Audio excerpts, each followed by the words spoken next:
Добро, ние комисиски кажав дека ги поддржавме тие измени и се во интерес на граѓаните. Самото време ќе покаже колку е добро ова законско решение.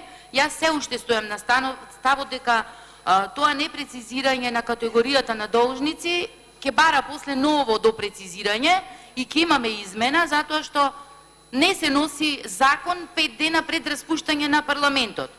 И сега да не одиме во политички реплики и ова дека во кој дух го носите законот, затоа што многу од граѓаните очекуваат да се реши ова, посебно во отписот на камати и посебно во делот на категоризацијата, односно на репрограмирањето по однос на трошоците. Затоа ќе кажеме дека прифативме, односно благодарност на сите што учествувавме во делот на комисиските амандмани за подобро законско решение, меѓутоа ќе беше уште подобро, времето ќе покаже доколку се усвоја уште поголем дел од тие, имавме ние 16 амандмани кои ги вклучуваја и делот на категоризација, делот на рокот, на рамноправноста за подобро законско решение. Благодарам.